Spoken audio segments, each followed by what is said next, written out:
बिस्मिल्लाहिर्रहमानिर्रहीम। अस्सलाम वालेकुम डियर नाज़रीन, आज हम बनाएंगे वाइट चने विद पोटैटो का सालन। बहुत ही सिंपल इंग्रेडिएंट्स है, ये नोट कर लें हमारे इंग्रेडिएंट्स।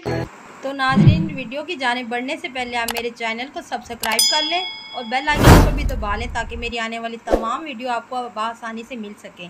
सबसे पहले हमारा 1 कप ऑयल अच्छे से गर्म हो चुका है। इसमें हम कुछ खड़े मसाले ऐड करेंगे खुशबू और फ्लेवर के लिए। 1 बादियान का फूल, 1 दालचीनी का टुकड़ा, 4 से 5 लौंगे और 1 बड़ी इलायची। इसमें 1 कटोरी भर के हम प्याज ऐड करेंगे जो हमने चॉप करके रख लिया था। इसको हल्का ब्राउन होने दें, तब तक हम दही में अपने मसाले ऐड कर लेते हैं। ये हमारे पास हरी मिर्ची तो भी इसमें ऐड कर दें, और ये 1 टमाटर है बड़ा साइज का, ये भी हमने चॉप करके रख लिया था। और ये इसमें मसाले ऐड करते हैं अपनी ज़रूरत के मुताबिक। 1 चम्मच भर के इसमें जाएगा नमक का, 1 चम्मच चिली फ्लेक्स, 1/2 चम्मच हल्दी पाउडर और 1 चम्मच फुल भर के रेड मिर्ची, 1/2 चम्मच गरम मसाला,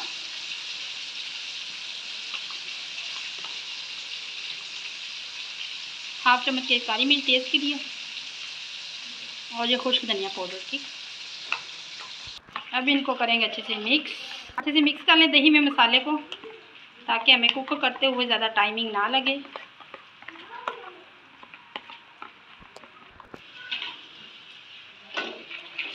प्याज हल्के ब्राउन हो गए, इसमें हम अदरक लहसुन का पेस्ट ऐड करेंगे 1 चम्मच फुल भर के। अब इसी के साथ हम थोड़े से पोटैटो जो हैं इनको भी रोस्ट कर लेंगे इसमें, ताकि इसका अच्छा सा कलर आ जाए।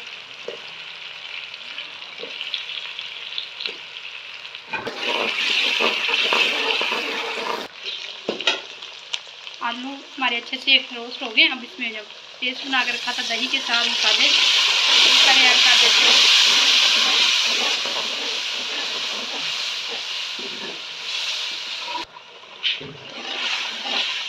दही को अच्छे से भून लें मसाले के साथ जो हमने ऐड की थी। इसमें थोड़ा सा पानी ऐड करेंगे कि पोटैटो हमारे अच्छे से गल जाए। 5 से 10 मिनट इसको ढक के रख दें ताकि पोटैटो अच्छे से गल जाए। नाज़रीन, ये देखिए पोटैटो अच्छे से फ्राई हो चुके हैं, मसाला भी अच्छे से भून चुका है। ये हमारे चने 1 kg के करीब जो हमने बॉईल करके रखे हुए थे, इसमें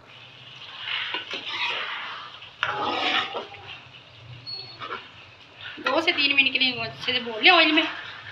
ये हमारा पानी जो चने का हमने निकाल के रखा था यही ऐड करेंगे, हमने सादा पानी ऐड नहीं करना, फ्लेवर अच्छा नहीं आता। चने हमारे अच्छे से फ्राई हो गए।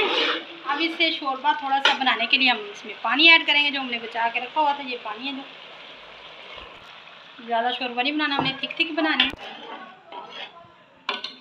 अब इसे तेज़ फ्लेम पे हम पकाएंगे, थोड़ा सा कुक करेंगे ताकि इसमें थिकनेस पैदा हो जाए, और फिर हम इसको करेंगे डिश आउट। ठीक है, 10 मिनट के लिए इसको। तो नाज़रीन, ये हमारे फाइनल लुक चने हमारे बन के कितने अच्छे से तैयार हुए हैं। ये आप गरम गरम पूड़ियों के साथ सर्व करें, उबाइल चावलों के साथ करें और कुलचे के साथ करें, बहुत ही टेस्टी लगेंगे। और ये मेरी रेसिपीज़ आपको पसंद आए तो मुझे लाइक करें, कमेंट करें और दुआओं में हमेशा याद रखें। अल्लाह हाफिज़।